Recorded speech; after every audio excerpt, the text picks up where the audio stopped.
Sports 2020 Nation, welcome in to one of the greatest episodes of the year. That is our Ohio State preview, our schedule outlook for Texas football. I'm here with ZT, second episode of season four. The weather's changing, Zach. It's getting cooler. Pumpkin spice lattes are out. YouTube disputes with channel companies. I don't even know what the right term is here. Is back on full display. Still don't know if we'll be able to watch the game this Saturday on YouTube TV, but that's still to be determined. But yeah, Zach. All in all, football is officially back. I know we had week zero going. That was a nice little warm up, and now officially we have week one coming in. And man, are we jam packed with games this weekend? So we'll be diving into that. So, like I said, this episode we'll be previewing the Ohio State game, the much anticipated game this year. Um, on paper, from what it seems like, Zach and I will also be going through our schedule predictions for this season, our college football playoff predictions, as well as our national champion. We'll also be giving some picks against the spread, like usual, three each. We got thoughts and prayers coming. Lots of stuff happened this week that we'd like to discuss. And then we got 40 acres in 40 seconds, where Zach tries to cover all of the 40 acres news in under 40 seconds. And yeah, just rapid fire questions. But yeah, Zach, how are we feeling? How was this past week? How did it treat you? How's the anticipation been building up? Yeah, AJ, like you said, week zero was a nice little preview of what is to come, but it has nothing compared to what we are expecting this weekend. I am absolutely juiced. This week has been going very, very slow just with the anticipation. I am that meme, AJ, of he's probably thinking of other girls while you're laying in bed, and it's just Arch Manning and Texas and Ohio State is all that's on my mind all week. So that's I've been living that meme since last Saturday, to be completely honest. But last week also had fantasy football to help me carry over. Finished up that big auction style draft. So yeah, AJ, football officially back, fiending for this weekend, and as you said, absolutely loaded weekend.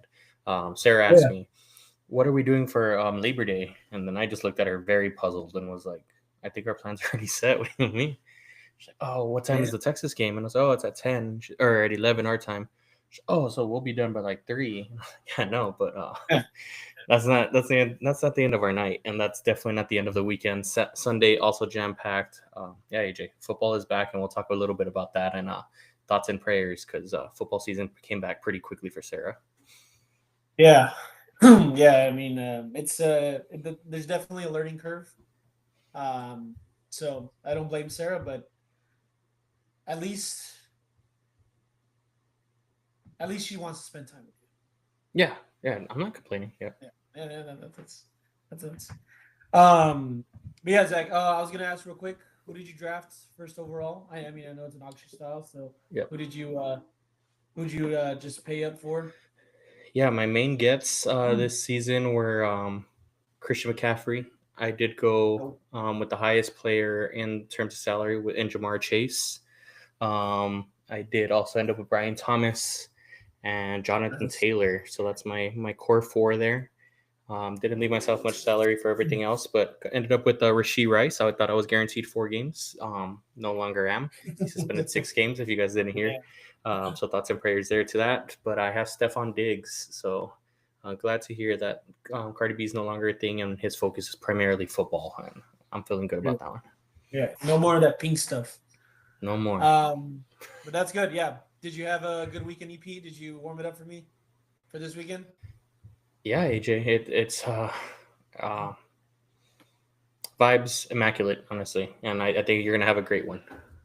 Yeah, it's the dream out there. You know what they always Yep. say: the city that never sleeps for the wrong When are you reasons. heading into town this weekend, AJ?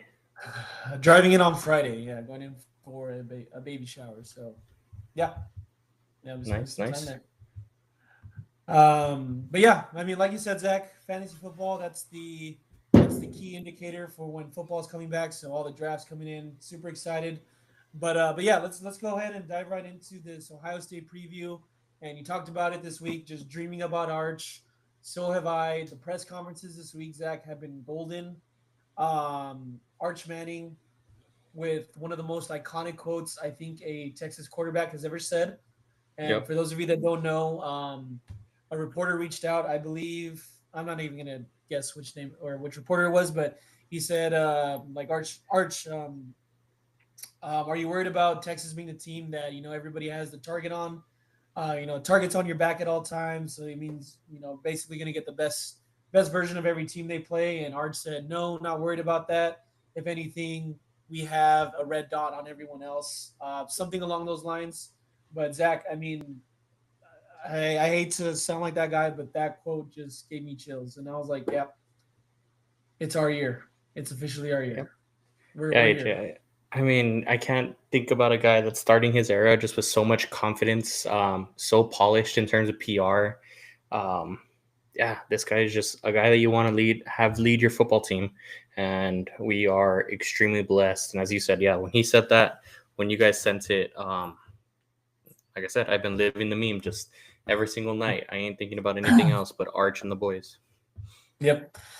Yeah, it's been that was just legendary, and that's he's not even on the he's not even on the field yet as a starter, and he's already Hmm. making memorable moments. So yeah, college football is in for a treat this year. But Zach, one thing I wanted to point out that's kind of different than most off seasons is thankfully the injury bug hasn't really hit the team as hard as it has these past 2 seasons. Last year we were kind of into the CJ Baxter kind of injury where tore his ACL in the offseason, out for the rest of the year. We're finally getting him Yep. back. There were a few linemen that were hurt last year. The year before that, I forgot who we lost, but I know it's. I know we did go through some season-ending injuries in the offseason, but this year it seems like everything's kind of clean. Obviously, we had some guys get a little dinged up. Gooseby, Wisner, I believe Jelani McDonald, like we mentioned last episode. But one player I wanted to point out, Zach, was Emmett Mosley, who Sark said has been limited the entire offseason and looks like he'll be ramping up. Wanted to get your thoughts on that, as far as like how that affects our receiving core. Hmm. Yeah, do you have any thoughts on that, ZT? Yeah. I, I mean, you were talking about this earlier in our group chat. I do think it affects. Definitely not something not to be worried about. Wide receiver depth is something that any program needs, and it's something that, especially with the younger room that we have this year, I do think more depth is our best option there. And I think he was going to be playing a critical role as somebody that can take on a veteran leadership role, who can take on being that possession type wide receiver. And he's been limited throughout camp, so you would imagine the reps haven't been there. Full speed tempo hasn't been there. It does sound like he's going to suit up this weekend. So it doesn't seem like we're going to be missing him at any points in time in the season. Hopefully, fingers crossed. It is more that it's going to be a ramp up and something to be a little bit concerned about, especially because we don't have the easy games to ramp up with. We are thrown right into the fire, going into the horseshoe in Ohio State. So hopefully he's able to get some quality playing time in there, but it does definitely sound like it is going to be on the shoulders of the rest of our wide receiver room, at least to start the season. Yeah, yeah. I feel like that was a huge like bombshell. I know we kind of saw like depth charts and Emmett Mosley wasn't up there, and I mean, I thought he was gonna be one of the. I thought he was gonna be wide receiver two heading into the Yep. season, but I guess it kind of explains it now that he's injured. But yeah, I mean, wish he was healthy, but I guess we'll get the better version of him on this as the season goes on, like Sark said. Um, yeah, I mean, those are some of the headlines heading into the game. Let's dive right into the game, Zach. So, I mean, on paper, this is one of the most hyped games of the season. Hmm. It's probably one of the greatest ways you can open up any college football season, really, on top of the other games that are stacked onto this one. So, for those of you that live under a rock, Texas will be taking on Ohio State at the shoe, number one against number three, according to the AP poll. Zach, right now, Ohio State is a 1.5 point favorite with a betting total at 47.5. That's the last I saw. I don't know if that's updated. But yeah, Texas entering the shoe. We have two new quarterbacks from each team. So obviously we have Arch Manning, who's a returner, but Ohio State is also returning Julian Sayin, who is who didn't get the starting job at Bama, then transferred to Ohio State. Still a very highly touted recruit, and Sark has expressed that he did try to recruit him. So I mean, there's got to be a little bit of a um, not concern, but maybe this guy. I mean, this guy can sling it if Sark likes him.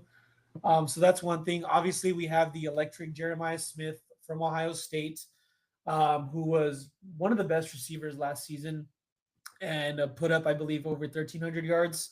So that's another threat we have to worry about. However, Zach, Ohio State has lost a lot of pieces. I believe 5 of the top 40 players in last year's NFL draft belong to Ohio State. So yes, they're losing a lot of players, but they're also losing a lot of high quality players that helped make that team um, or helped lead that team to that national championship run last year. Yep. So yeah, it's like I wanted to kind of address that because a lot of people are saying like, okay, Ohio State lost a lot of players, but so did Texas. But I think what people don't understand is just the talent difference. Which I mean, we did have a lot of good players last year, but they weren't at the level that Ohio State was really playing at. Yep. I think you hit it nail on the head there, AJ. Is that exactly what you're saying? There is that the talent level as well as the pedigree that left their program, and then also the pedigree that we have still building up from our program. We still have a lot of our 2023 class. What people don't realize, and what this is very similar to, is what Michigan went through. Not to the same extent, but to not to the same extent where they don't have a quarterback, things of that nature. But Ohio State necessarily did sell out for their roster last year, and the amount of money that they spent on it was no secret. They did have, I mean, it was said from the beginning of the season, and that's why it was a surprise when they dropped that game to Michigan there at the end, and that they were kind of having a lackluster season in terms of performances during the regular season because of how stout that roster was overall. It was, I mean, they were. I would want to go back and say that they were odds-on favorite to win the national championship at the beginning of the year, if not tied for it, just because of how stacked that roster was, and that was very similar to what Jim Harbaugh did on his last season there for Michigan. So I compare those two very strongly, and compared to what we have coming in this year is a lot of players that did receive playing time last year, where it is not a complete rebuild and a complete reload, even at the quarterback position, and that is really where my mind has been blown a little bit here this week is when people are talking about Arch. First and foremost, number one recruit coming out of his class.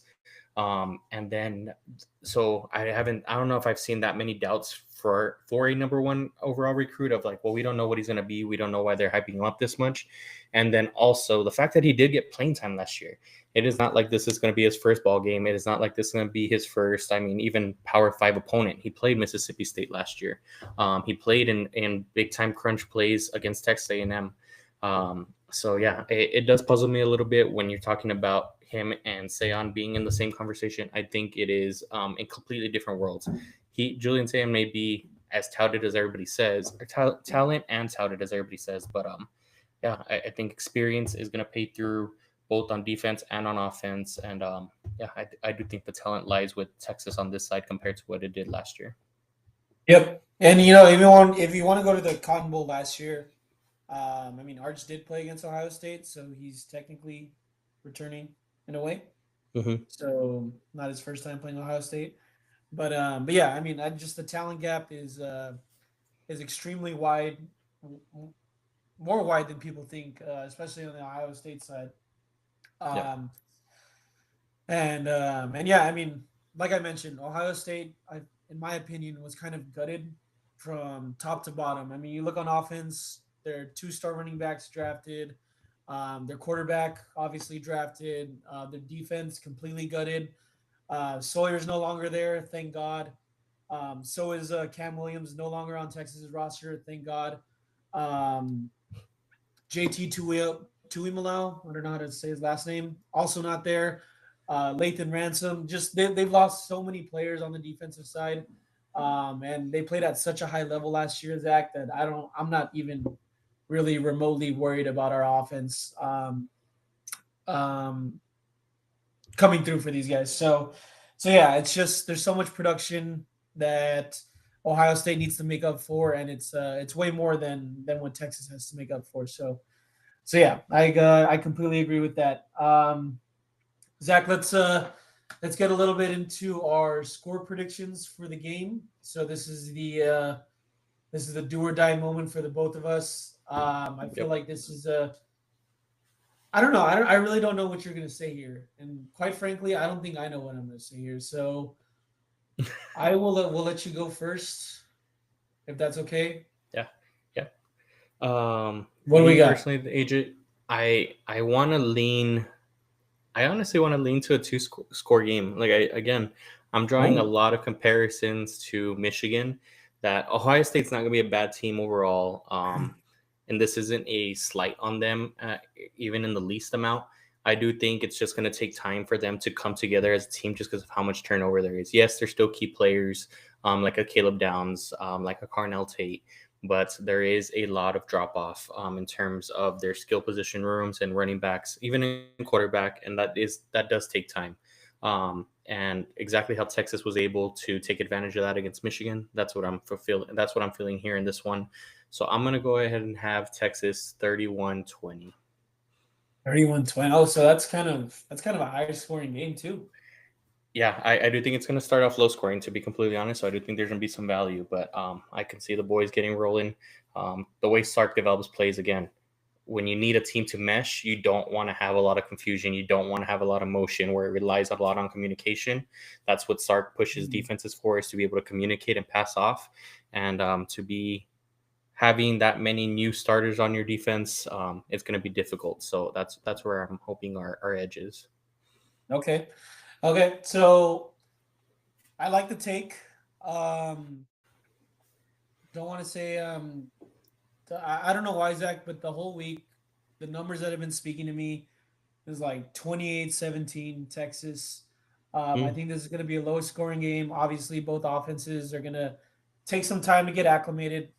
You'd expect Texas offense to get a little more, take them a little longer to get settled in, just because they're playing at the shoe and just a high intensity game. So yeah, I do think it's going to take a while for that to come through. Same thing for Ohio State. So expect a very defense heavy game through the entirety of the game, really. But I think Texas comes away with a double digit win, 28-17. And yeah, Texas starts off 1-0, keeps the number one spot heading into week two. I like it, DJ. Yeah. So both of us having an 11-point win possibly for the Horns. So maybe Yeah. looking at that double digit win prop for Texas with some value. Yeah. Yeah. That might. Is that what are the odds on that, if you know? I don't know, AJ. So All right. that one's gonna need to, yeah, that Yeah. one might be able to be posted up on social media for the followers. Yeah. The hints, foreshadowing. We're taking Texas money line later. All right, Zach. Let's get into Texas defensive and offensive units. So last week we talked a little bit about the returning players, what the offense is going to Hmm. look like. Let's go into defensive player of the game and offensive player of the game. Um, I'll go ahead and go first because I put you on the Yep. spot for the score prediction. But for defensive player of the game, I feel like this is a very passionate game for one of our most passionate players. You can tell this game he really took to heart last year, and it's not the way the season wanted to end for him. And I'm gonna go with Michael Taff here, our one of our Mm. star safeties. Yeah, I just feel like when it comes to big games like this, he usually comes through, and it's gonna take a huge amount of effort from our secondary this game because I feel like Ohio State is really gonna have to rely on the passing game. We're Yep. gonna have to send down Jeremiah Smith with one of our corners. What is that gonna open up? Safety play to come through over the top. So yeah, give me Michael Taff. Man, I don't know what the odds are for him to come in with an interception, but I'd like to see the odds on that. Yeah. Well, I like he's that gonna pick. get a pick. He's gonna get a pick. That's what Yeah, I'm gonna say. I like that pick a lot. And I mean, I was texting you and Dom about it earlier. I do like her chances of having 2 turnovers, is what I was calling, Ooh. and one of them potentially returning for a touchdown. Again, we're talking about a first-time starter in Julian Say, and like with an aggressive defense, with the pass rush that we have, I do think there's possibilities for an undercut route, especially if they're down early, and they're forced to throw the ball. So, yeah, I like that pick in Michael's half, AJ. On my end, though, I'm going to talk about our pass rush, and I'm going to talk about another man that seems very excited to get back to just hitting people. That was maybe cheated a little bit in that semifinal game with the holding. I'm going to pick Colin Simmons. I'm not sure if you saw his story talking about another post, AJ, that fired me up and during the offseason. But he just posted a picture of Ohio State announcing their quarterback plans and his I think somebody asked him about it, like what did his post mean? And he just put, no, I'm glad that they chose a quarterback that and it was something along the lines that he's looking forward to sacking. So yeah, he has a lot of Ohio State fans, as well as just other fans of not Texas fans in terms of college football, have talked a lot about his performance, or his stat line more than his performance in that semifinal game. So I do think he comes out with a lot to prove. He talks about wanting to break a sack record. So it starts in week 1. I do think he's going to have a massive season, and it starts in week 1 here against Ohio State. Again, rookie quarterback. It's going to tend to lead to some mistakes, and I do feel like he is going to heat up that pocket for him quite nicely. Yeah. Good thing he just kept that answer like that, because we do not want to give him any bulletin board material. Just say he was happy, and because I feel like the Instagram post isn't enough bulletin board material. But I love the Simmons pick, Zach. I do think he's gonna he's gonna cause some ruckus like he usually does, and I mean he's gonna feast. All right, let's head over to offensive player of the game. So this game, Zach, I was gonna go with Arch Manning. This is gonna be his big coming out game. Obviously, everyone's looking, Yep. but I feel like that's a little square. So I'm gonna stay away from that. What I will stick with, though, as my secondary player, that I think will be the offensive player of the game, is Ryan Wingo. I think this is the perfect game for him to showcase, who he really is. I saw a post from CJ Vogel earlier today. I don't know if you saw it, but one of Ohio State's starting DBs is Davison Igbinosun. Yep. Yeah, that's how you say his name. And he was one of the most highly committed penalty player last season. And I believe he committed 16 last year, which is 8 more than any other Power 4 cornerback in the country. And he is technically ranked 111th out of 115 DBs based on their coverage score. So you would assume our offensive scheme is going to be based around exposing that, because you're only as strong as your weakest link whenever it comes to playing any sort of defense. So I want to see what Sark chalks up. Ryan Wingo, we know he can do it all. He can take it from the backfield. He's a very crafty route runner, and he's very quick. So I mean, who wouldn't want to upstage Jeremiah Smith, who is one of the leading receivers for, I guess, Heisman odds this year. So I mean, it's just a showcase game for him, and I think he wants to show out. Yeah, I like that pick a lot, AJ. If you wouldn't have picked him, I was going to pick him for all the reasons that you mentioned, especially that last point of who wouldn't want to show up on stage where everybody's looking for Jeremiah Smith to have a big game, as another guy that is part of that Jeremiah Smith class. I do think he is the forgotten wide receiver, just because obviously he was sitting behind a couple folks last year that he didn't get the reps that Jeremiah Smith and Ryan Williams were getting. I do think his talent level is right up there with him, or with both of them. So I do think this is a breakout year for them. So I like that pick there, AJ. On my end, I'll go with another wide receiver. I'm going to go with Moore in terms of just a player to have a good game this week. I'm expecting also a great season from him, and be a little bit more of that possession wide receiver, help open up that middle of the field along with our tight end room, and take on more of the Jordan Whittington role, make those tough catches in the middle of the field, be consistent. In the years past, we know that he struggled with some unfortunate timely drops. or untimely drops. So I'm looking for that to change this year, and some of those plays to obviously make a huge impact, especially going into this week. So we know he has the capability to take the top off the defense. We saw it quite a bit of times last year, including that Mississippi State game with Arch Manning. So I'm looking for that this year, as well as a little bit more presence in the middle of the field. Oh, is that a pun? Is that an intended pun, Zach? So you wanted to see more? No. Oh, I like that. But no, I did not. Thought that was part of it. But hey, man, I love DeAndre Moore. Don't love his drops from last year, but that is a very easy and correctable thing to fix. So yeah, we're both riding with receivers. I will say if Evan Mosley was healthy, I would be going with him. I'm an Evan Mosley homer. I think Zach knows that. And yeah, he's hurt right now, but I still think one of our receivers eats this game. Yeah, he's Emmett Mosley. I know you're a fan of him. He just has that sneaky athleticism. Yeah, he's got the brains from Stanford. We'll leave it like that. Leave it at that. All right, so yeah, just to recap, we have Zach predicting a 31-20 score. Was that for Texas or Ohio State, Zach? I'm just kidding. That was indeed for Texas. And then we have okay, cool. Just making sure. And then I have 28, Texas 28, Ohio State 17. So double-digit wins for Texas heading into the shoe.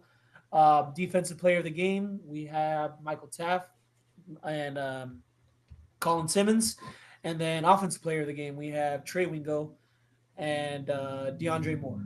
So keep an eye out for those players. Feel free to pepper a little bit of some props on them because there's no other source better than the Horns 2020 when it comes to who we think is going to break out. All right, Zach, let's move on over to schedule predictions. Perfect segue. So we're obviously starting off with Ohio State at 1-0. Yep. So next week we play San Jose State, and that game is at home. Do we think we're winning that game? I do believe we are winning that game, AJ. Okay. Actually, let's just skip all the way to Florida. I mean, there's really no point in covering. I don't know, AJ. I am looking at UTEP as a possible just. Hey, their quarterback was he was highly rated. He was rated higher than Arch. Was he really? Yeah, coming out of high, he was number 1, and Arch is number 2.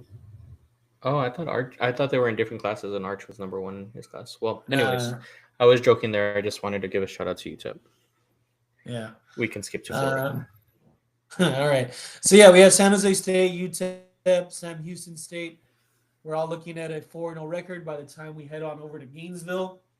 Zach, we talked about this last week. This is one of the most feared games on the schedule this year. Yep. Obviously, we know Florida is returning a very good quarterback in DJ Lagway, amongst other key pieces on their defensive line, offensive line. That team is starting to kind of form as one of the complete teams in the SEC. I'm not too worried about it, though. I got Texas coming with the W in Gainesville. 5-0. Yep. What about you? AJ, so I'm going to preface this just with like the rest of our preview. I'm looking for one loss on our schedule, and I can confidently say that I feel like we're going to win every single game.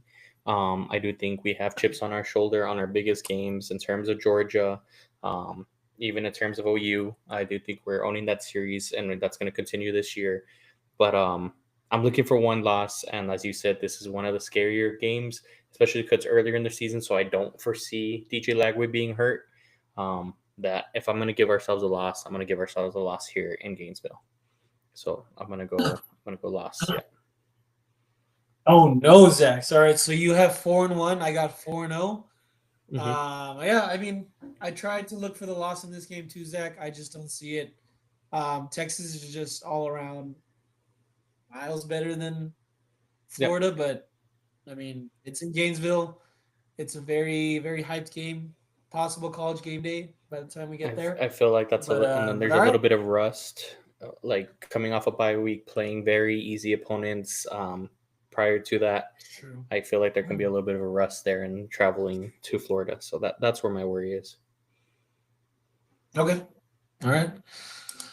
All righty then. So after that, we head on over down to Dallas for the Cotton Bowl against OU. Easy dub for me. Yep, I have that one as a win. We don't need to discuss it. Yep. Yeah, I feel like this is for those of you that are scared of John Mateer, like I was a couple weeks ago, not anymore. John Mateer, Jaden Ott. I took a look at their depth chart, Zach, and I think that told me everything I needed to know about OU. There's too many oars on it, so it seems like they don't have a solid lineup in place. So yeah, I mean, whenever you have that much uncertainty heading into heading into the season, yeah, just forget about it. Kentucky, Mississippi State. Can we all? I think we're all going to agree that those are wins. Yep, we definitely are. All right. So I have 1, 2, 3, 4. So I'm 8-0 at this time. Zach, you are 7-1. We have Vanderbilt next. Texas will be hosting Vanderbilt against one of the greatest players in the SEC, according to himself, and that is Diego Pavia. What do we have here, Zach? I do think we win this one comfortably. I do think the Diego Pavia train was a little hyped up. I don't think he catches anyone asleep this year. They struggle a little bit more than what they're expecting to. So yeah, I'm taking Texas on this one. Yeah, give me a dub here as well. All right, next game at Georgia. This is what I told you. I feel like I should be worried about this one, and I'm not as worried. This one gives me a lot of Alabama vibes from when we visited Tuscaloosa a couple years ago. That's exactly the vibes I'm getting here. Is chips on the shoulder, ready to go in and roll.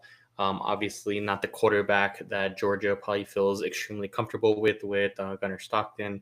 So, or anybody else that they have starting or in that roster right now at this point in time. Still question marks on their offensive line, which they're saying has been improved. But yeah, I do think it's going to be a Texas win here. We're finally going to get over that monkey off our back here. Yeah, good choice, Zach. I am as well on the same boat as that. I think Georgia. Don't know if they're a top 3 team in the SEC. They might be, but I'm just not confident in saying that they are. So yeah, give me the win in Athens. I think this is a huge statement game for Sark, and yeah, I trust our athletes a lot better than theirs, and our quarterback room is obviously a lot better, better than theirs at the time. So hopefully, barring any injuries, Texas walks away with a W. Let's head on over to Arkansas. Zach, the game will be played in Austin, Texas, and this will come after a daunting schedule. Yep. Yeah, this is when things start to kind of calm down for us. Yeah, and I guess that is the worry there against Georgia, AJ, is a full month being away from DKR, a full month being away from Austin when you're including having to travel for the Red River rivalry game. So yeah, that is a tough stretch where you would still fear that Georgia game just because of the wear and tear on the players' legs from traveling for that extent. But I do think it's going to be a welcome home game. Crowd will be absolutely hyped for Arkansas, and I don't think they stand a chance. Yeah, easy W there. Let's stop believing in the Taylor Green hype. There's no hype in Fayetteville as long as Sam Pittman is the head coach. Give me the W. And then last game of the year, Zach. None other than Texas A&M being hosted at home on Black Friday, right after Thanksgiving. What do we got here? No way the boys lose on my birthday, so I'm taking Texas. Yeah, no way we lose either. Yeah, this should be a pretty sizable beatdown.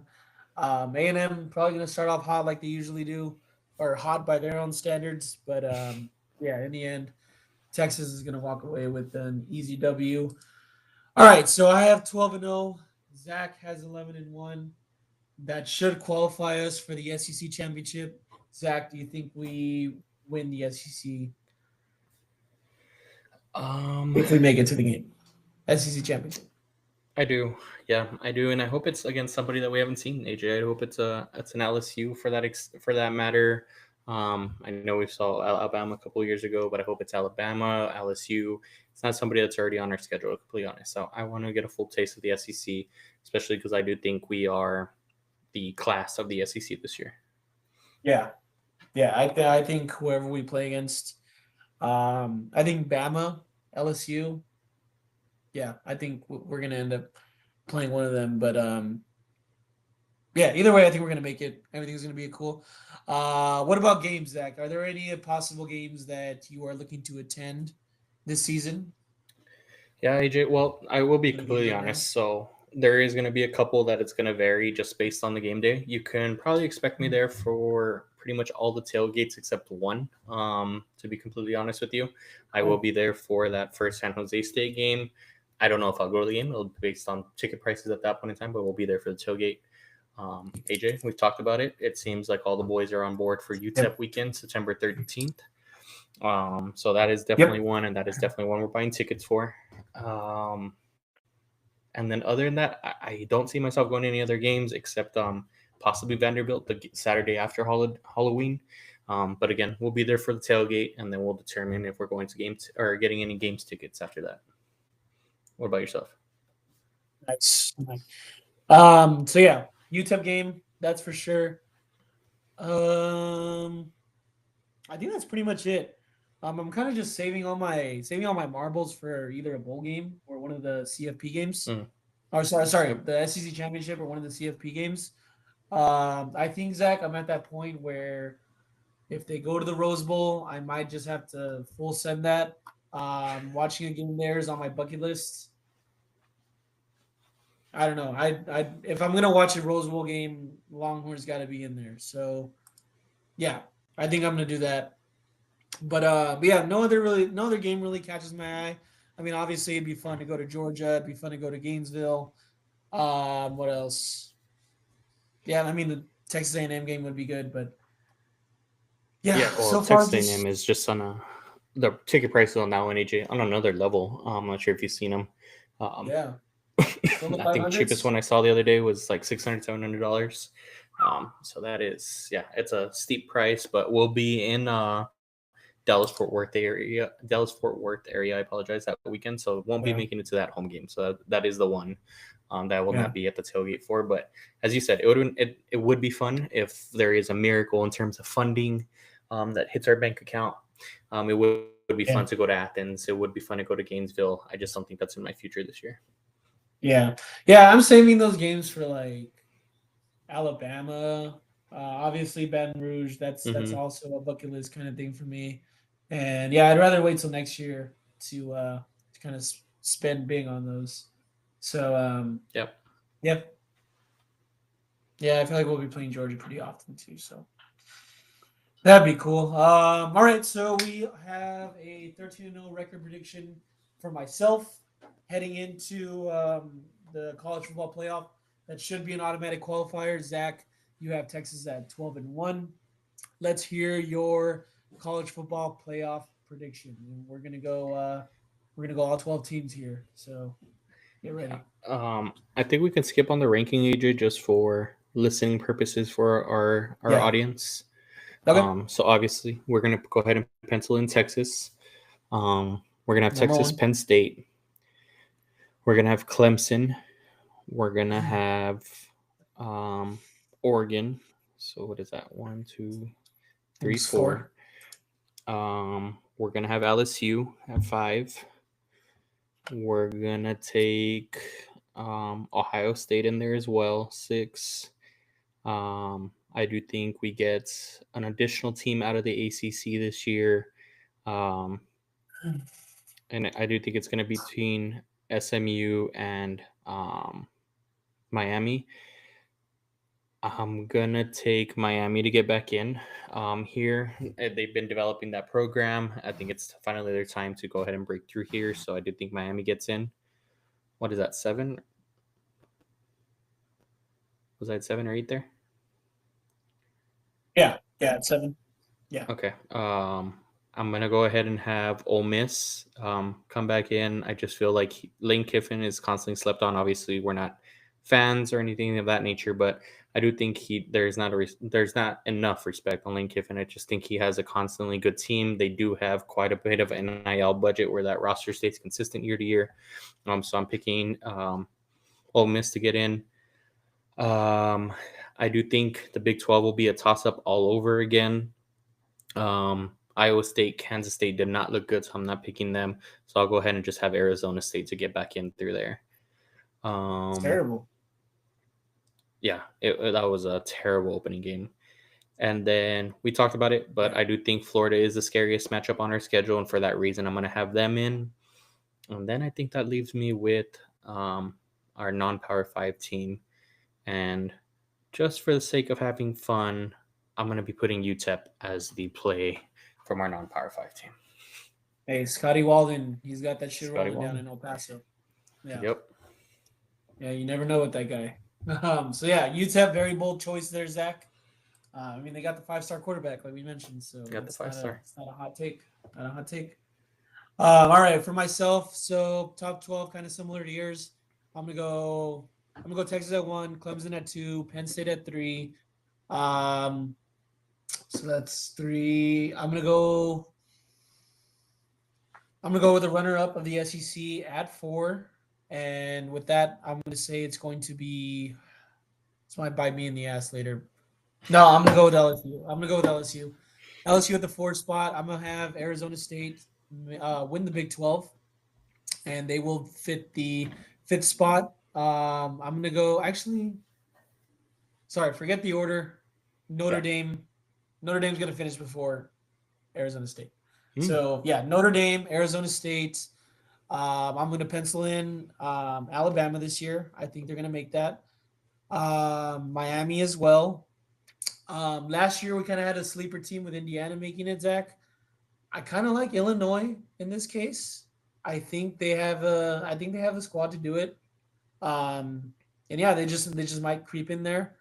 The random Big Ten school just might do it. I don't think they'll make Big Ten championship, but they'll do just enough to get in there. And then what is that? 8 teams? Where's the? Yeah, that's 8 teams. I'm gonna go with Miami as well. I think we can pencil them in there. Alabama. I already say that? Yeah, you penciled in Alabama. Mm-hmm. I did. Sorry about that. Yeah. Okay, Alabama. That's okay. So then that's 9, 10. I'm gonna go with Boise State. I do think they're gonna win the Mountain West. They should go 11-1 this year. Yep. Only loss will be against Notre Dame. So give me that, and then the last one. It's tough. But it's literally between Indiana and an SEC school. I'm gonna go Florida. Yeah. Okay. Yeah, I'm gonna go Florida. I like that. I do think I was missing one team, AJ, now that I'm calculating back in my head. And it would be Bama, to be completely honest. But maybe I'm not, and I'm okay leaving them off if I'm not. But I do like your picks there, AJ. If I had to do one sleeper team, because I did not necessarily do one, is a team that we were talking about before launching this episode, Georgia Tech. They have a lot of returners. They have a good combo in terms of running quarterback as well as running back. And Haynes King as a runner, not really great as a passer, but similar to what we saw out of Riley Leonard last year at Notre Dame. And I kind of do like Georgia Tech as a sleeper there in the ACC. Okay. If Georgia Tech was playing a ranked team every week, I think I would pencil them in to the playoff. Yeah. Because it's like whenever they don't play someone that's ranked, like they look like the worst team ever sometimes. But whenever it's like Georgia, who else in the ACC? They always give ranked teams a problem. And I think the coach is like, sorry, I don't know his name, but he only has like 1 loss against like a top 10 opponent. And I think that was Georgia last year. Yeah, but, and that's the other point there. They have two marquee games to really boost up their resume in terms of Georgia, and I want to say Clemson is on their schedule this year as well. So Clemson, I think they did play them. Colorado, they played Colorado this weekend. No, no. But yeah, I feel like they do have some marquee games to be able to boost up that resume if they are in that discussion for that last spot. All right. So that is a sleeper team on top of UTEP. So that is a. Oh, UTEP's not a sleeper; they're bona fide studs. Yeah, UTEP's got some studs, man. All right, so Georgia Tech. I guess if I can give a sleeper team, I guess I'd have to go with SMU. Okay. I mean, your Illinois one, I think, is a pretty good sleeper one as well. Yeah. But, yep, I like it. SMU and Illinois. Yeah, we'll stick with them. All right. So that is our predictions for the college football playoff. What about national championship, Zach? I mean, I Yeah. Everybody's it's probably it's pretty expecting this one. good. My wager tech reflects it. People have also been placing bets on other platforms for me. It is kind of like a stock that I'm buying. But I'm buying into Texas stock this year, AJ. I do think Okay. we start the season as number one. We end the season as number one, Texas national champions. Okay. Okay. I really thought you were gonna say someone else. Oh, wow. I thought you were gonna be like a Clemson dude out of nowhere. I was like, all right, let's chill Come out. on. There's But no way we're yeah, putting that yeah, much stock on that, K Club, Nick. okay, okay, that's good. So yeah, same for me too. Every season, I try to get as accurate as possible with how I predict Texas this season, and I think out of all the years so far that we've done this podcast, this is probably the most confident I've ever been in saying Texas is going to win it all. I mean, I don't, I really, I feel like right now at this point, this team is kind of dummy proof, meaning like there's like injuries can't really derail us besides the quarterback position, maybe. I feel like this team is too skilled for bad play calling. The defense is just, I mean, if they play anywhere remotely to what they performed at last year, I mean, this might be the best defense that we're talking about in college football. So yeah, like I said, this team is kind of dummy proof. I don't know what can be done to stop this team besides injury, and yeah, I mean, by far, way by any kinds of miles, kilometers, this team is way more talented than the second best team, no matter who it is. So, Yep. so yeah, give me Texas. I believe they're what plus 500 odds, plus When I took 400. them, they were like 510. Yeah. I haven't seen it this Okay, past week. yeah, yeah, 500 odds. So yeah, just pencil it in, Zach. I mean, I feel like everyone's expecting us to say that and be, oh, you know, they're Texas homers or whatever. But I mean, this is the most confident I've been since since last season, which they made the Final Four. But Yeah. I'd say last year I was like at 80. This year I'm like at 95. Yeah, I just think last year we hit that buzz saw that we can definitely be this year with the amount of roster coming back that we have, the amount of experience that we have. Um, Yeah. and just like Kirby had his time to break through, um, I feel just like Harbaugh had his time, and obviously Ryan Day last year. I do think this is finally Sark's time to break through. He has the weapons. He's been building up his recruiting classes year after year. Obviously, it benefits off the transfer portal. This is finally our year, I think. Yeah. And we have a mobile quarterback finally. Yep. Um, yeah. I mean, I just don't know like what else needs to be proven from this team to show that they're the best college football team in the nation right now. All right, Zach. So that was a good little segment. Good little segue into our next segment, and that is betting picks against the spread this week. So yeah, last week we held off because of how bad the games were. Just kidding. We didn't know they were bad at the time, but looking back at it, they were worse than any preseason game I've watched. So this is the official week one betting picks against the spread with Zach and I. There will be one pick from each of us, and I think you guys already know which one it is that will not be going against the spread, but just a straight up winner. Um, but Zach, I'll let you go ahead and take a stage. Let us know what Yeah, you got this week. so with you saying that, I'm gonna let you just keep that one. We all know it. It's gonna be Texas money line, so we don't have to do Yeah. spread because obviously they're underdogs still. So we're even giving you that plus money on top of that. I'm gonna change my third pick just to give a different type of pick here.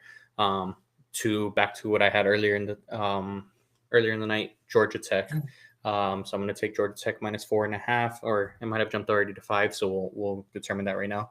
But Georgia Tech minus 4.5 or 5 against Colorado. That is a Friday night game, just for heads up for everybody. I just think, again, Georgia Tech is better. I do think Colorado, even though they weren't a great team last year, has a lot of turnover, obviously, in their key positions with Shador and Travis Hunter leaving, as well as other wide receivers. So, yeah, it does seem like a complete overhaul of that wide receiver room. And obviously, we know their struggles on defense. So, yeah, I'm expecting Georgia Tech to be able to dominate this game on the ground. And I'll take them minus 4.5 or 5, whatever it's at now. Second pick, I'm going to take Utah State minus 5.5. All jokes aside, between UTEP, I do think the hype is because of exactly what you're saying, AJ, former number one overall recruits. However, they still had a lot more gaps to fill other than quarterback play. And I feel like going on the road, having 5.5 against another school who has been competitive, also has a new coach, but a coach that is very competitive and has a good name and resume behind them. I'm going to go ahead and take Utah State. So kind of hedging my bets if UTEP wins this one after a great start for my playoff prediction. If not, we have Utah State minus 5.5 as my second pick. And then third and final pick, I'm going to take Georgia under 55.5. Georgia just not notorious for covering huge spreads. I want to say they're 40-plus point favorites at this point in time. They're playing, Marshall. Don't expect Marshall to have a very good season overall. I can see them being that 1 or 2 win team, if at most, throughout the regular season. So I'll be taking Georgia, hopefully them calling off the Dogs in the fourth quarter and just running out the clock. So under 55.5 for Georgia and Marshall. Lots of CFP sleepers in there, Zach. Yep.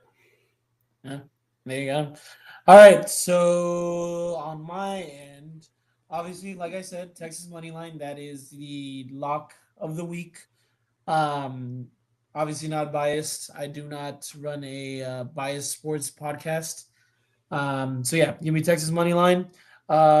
Taking it over to the other side of the SEC, give me Tennessee minus 13.5 against Syracuse. Syracuse, once again, a team that is very gutted. Like Ohio State, kind of lost a lot of their production from last year, especially at the quarterback position.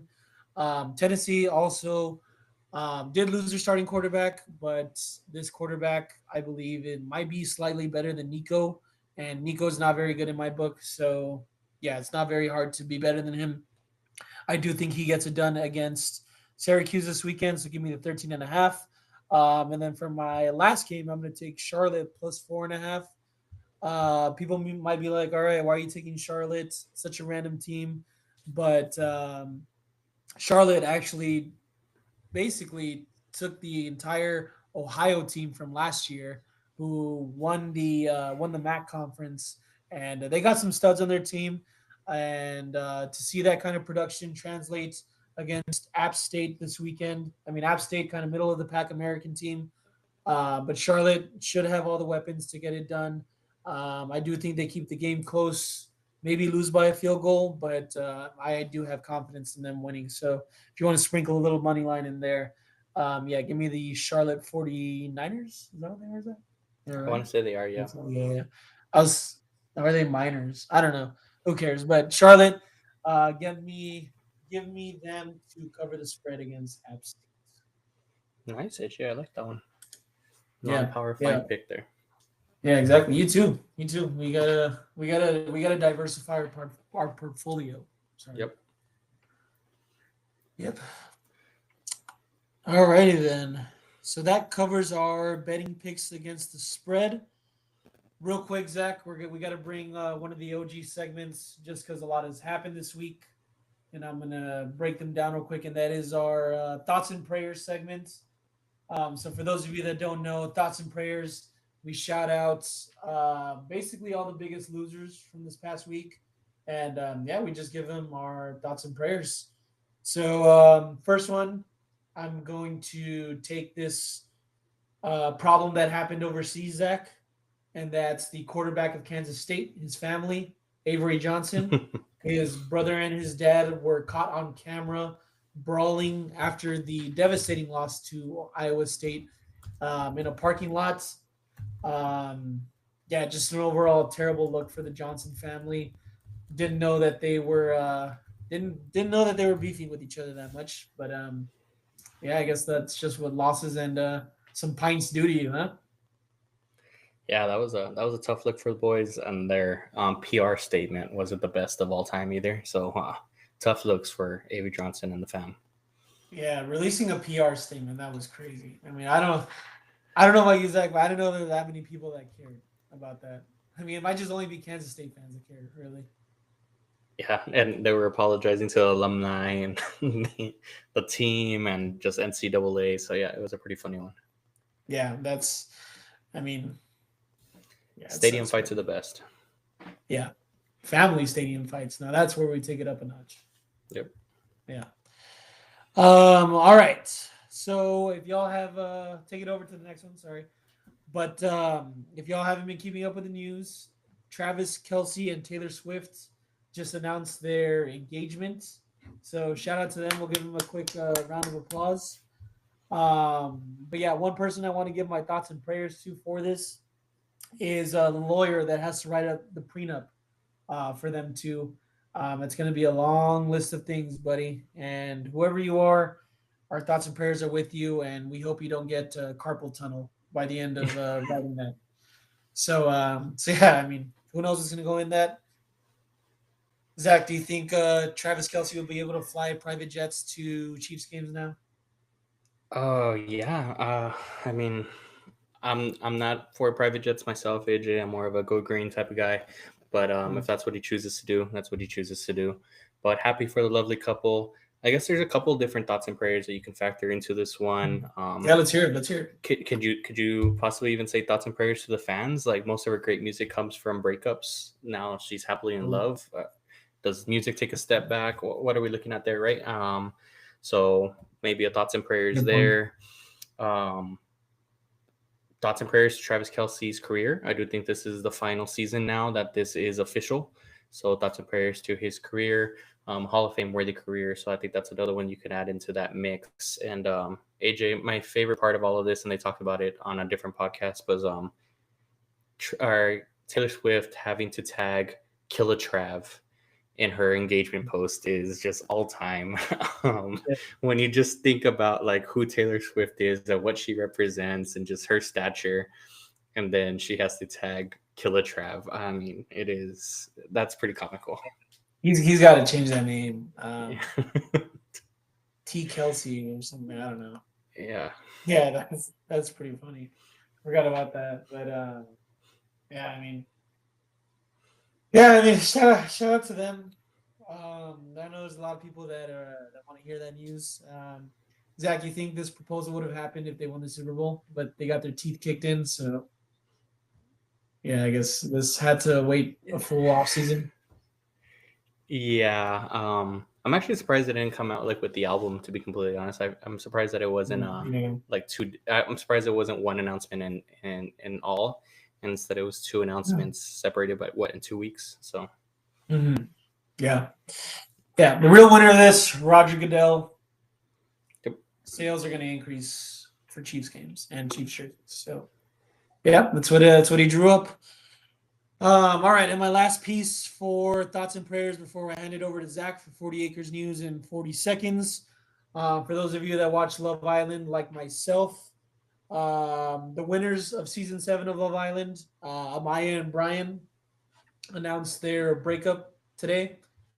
Pretty devastating news. There were reports earlier this week that Brian was cheating on Amaya. I guess those came into fruition. But yeah. Wow. At the end of the day, though, Zach, I don't know if you're aware of how Love Island works, but the winning couple wins $100,000. So yeah, I mean, they still walk away with some cash. Brian, who obviously part of the winning couple, did have the choice of walking away with $100,000 on the show, but he chose to split it.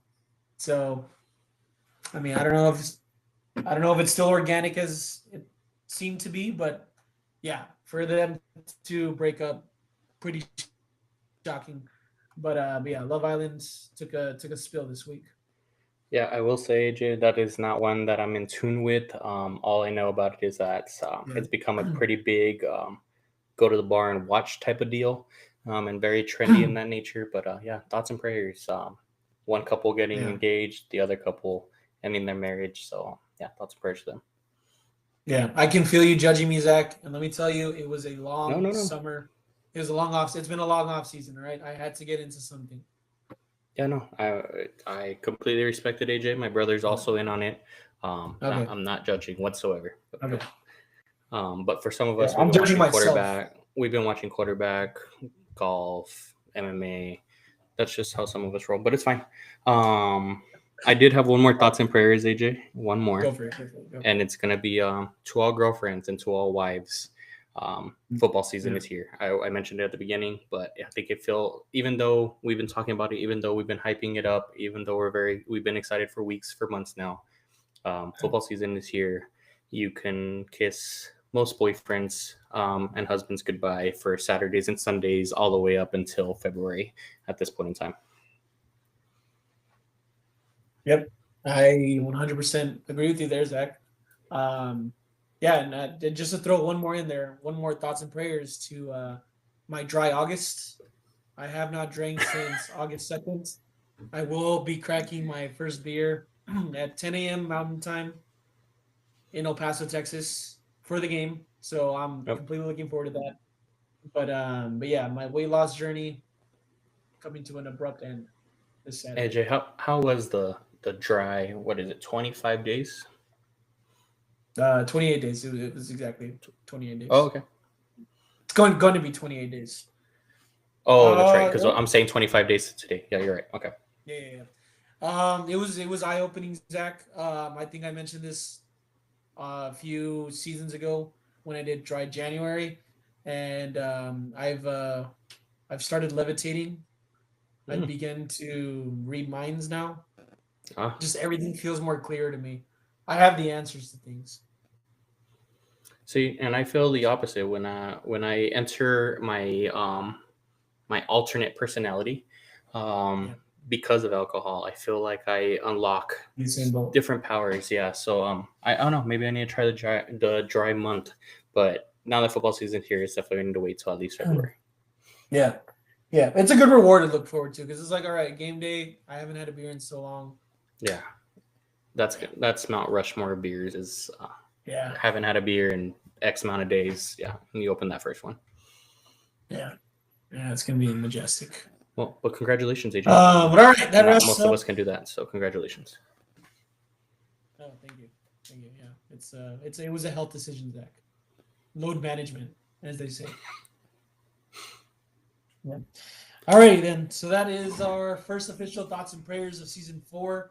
We hope y'all are thinking and praying for those that we just mentioned with us. But Zach, let's turn it over to you. We'll be running through our first 40 acres in 40 seconds, where we do have some other sports to be mentioned as well as news around the campus. So I'll go ahead and give this. Oh, should I start the timer? Yep, let's go ahead and start the timer for one of this year. All right, I got it ready for you. Take us away, Zach, whenever you're ready. All right, we're starting in 3, 2, 1. This is the 40 acres news in 40 seconds.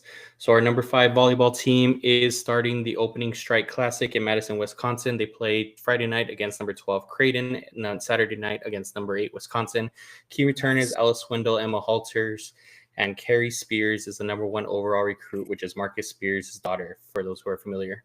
We did lose quite a bit of players: Madison Skinner, Kelania Kana, Reagan Rutherford, and Jenna Wennis, but we do have a solid squad here. So our number 5 team, again, huge weekend for them.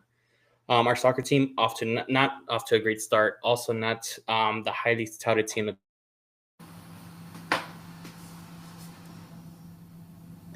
Key returners Amelia Villarreal. We did lose quite a bit of starters here: Mia Justice, Lexi Missimo, Jilly Shimkin, Holly Ward, and Trinity Byers. Last piece of news here. UTPD has launched West Campus Patrol District, which is just to ensure safety of students out on West Campus. So for students that are out partying on the weekends, coming home late from studying, you now have that extra security blanket. So shout out to UTPD. Wish we had that. There are pros and cons behind that one, AJ. I wish we would have it during the week. I wish we wouldn't have it during the weekend. So pros and cons. But that was the first 40 acres and 40 acres news in 40 seconds, AJ. I don't think I hit 40 seconds. Yeah, that was a minute and 15 seconds. But we're getting closer. Yeah, there was a lot of names on that one. I feel like we can better summarize it. Obviously, sports in future episodes will be their own segments. But this one being we're a football podcast first and foremost, and this one being our season preview. We wanted to push this one into our 40 seconds news, but you can definitely count on us to cover our awesome volleyball team and, of course, show our devotion to our soccer team later on in the season with their own segments. Yep. And the rest of the sports. So thank you for that, Zach. Yep. All right, Hornets 2020 Nation. We know we threw a lot at you this episode. Once again, we love talking about football. I mean, we love going through the season, especially this Ohio State game, which by many, like we mentioned, is one of the more hyped games of the season. We hope that YouTube finds some settlement with Fox before the game, which they have AJ actually. Yep. Oh, they did? Yeah. Oh, yeah. I meant to say it earlier and then completely slipped my mind, but they did reach a settlement today, so no worries whatsoever. Wherever you go to the game, you should be able to watch the game on Saturday. Okay, so that was all smoke, like they did. What was it, like CBS last year? Yeah, I want to say it was CBS. Yep. Yeah. All right. Well, that's good news. So yeah, everyone tune into the game.